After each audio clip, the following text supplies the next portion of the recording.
Hola, mi nombre es Carlos León. Esta es el AL de la semana 4, lectura número 2. Las ideas de esta lectura son las siguientes. La primera es: la imagen divina está presente en todo hombre.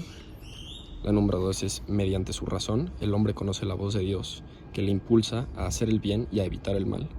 Y la tercera es que la libertad es el poder radicado en la razón y en la voluntad de obrar o de no obrar, de hacer esto o aquello, de ejecutar así por sí mismo acciones deliberadas. Comencemos. Cristo, en la primera revelación del misterio del Padre Cristo en la misma revelación del misterio del Padre y de su amor, manifiesta plenamente el hombre al propio hombre y le descubre grandeza de su vocación. En Cristo, imagen de Dios invisible, el hombre ha creado a imagen y semejanza del Creador.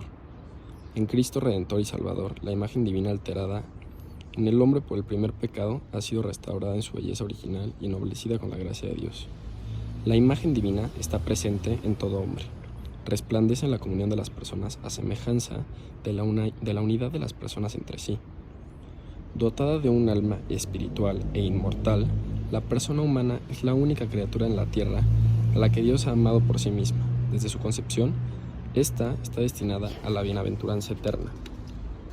La persona humana participa de la luz y la fuerza del Espíritu divino.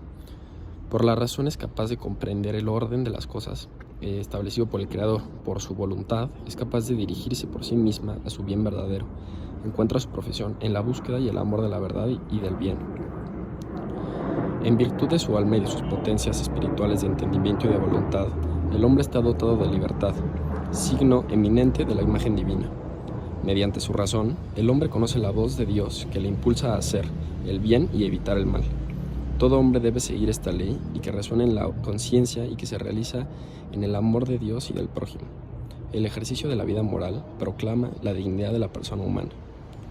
El hombre, persuadido por el maligno, abusó de su libertad desde el comienzo de la historia, sucumbió a la tentación y cometió el mal. Conserva el deseo del bien, pero su naturaleza lleva la herida del pecado original. Ha quedado inclinado al mal y sujeto al error. De ahí que el hombre esté dividido en su interior. Por esto, toda vida humana singular o colectiva aparece como una lucha, ciertamente dramática, entre el bien y el mal, entre la luz y las tinieblas. Por su pasión, Cristo nos libró de Satán y del pecado, nos mereció la vida nueva en el Espíritu Santo. Su gracia restaura en nosotros lo que el pecado había deteriorado. El que cree en Cristo es el hecho hijo de Dios. Esta adopción filial lo transforma dándole la posibilidad de seguir el ejemplo de Cristo.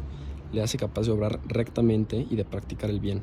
En la unión con su Salvador, el discípulo alcanza la perfección de la caridad, la santidad, la vida moral, madrugada en la gracia, culmina en la vida eterna, en la gloria del cielo. Ahora bien, la libertad del hombre. Dios ha creado al hombre racional, confiriéndole la dignidad de una persona dotada de la iniciativa y del dominio de sus actos. Quiso Dios dejar al hombre en sus manos de su propia decisión, de modo que busque a su Creador sin coacciones y adhiriéndose a él, llegue libremente a la plena y feliz perfección. El hombre es racional y por ello semejante a Dios. Fue creado libre y dueño de sus actos. Libertad y responsabilidad.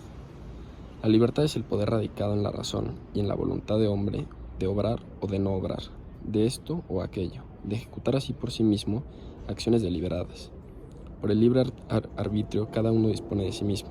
La libertad es en el hombre una fuerza de crecimiento y maduración en verdad y la bondad.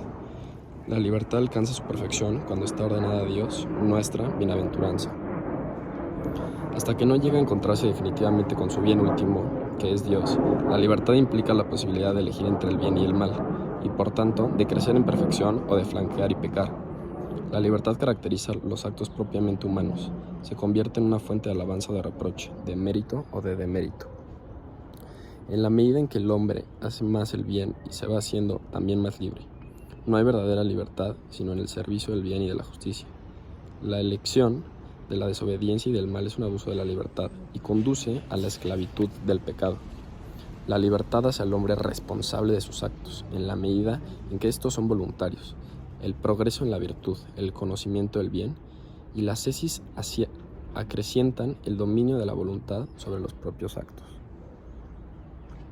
Ahora bien, todo acto directamente querido es imputable a su autor.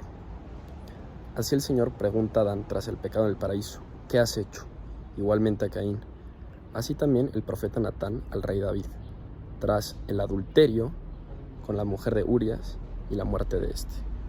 Dios omnipotente y misericordioso aparta de nosotros todos los males, para que, bien dispuesto nuestro cuerpo y nuestro espíritu, podamos libremente cumplir tu voluntad.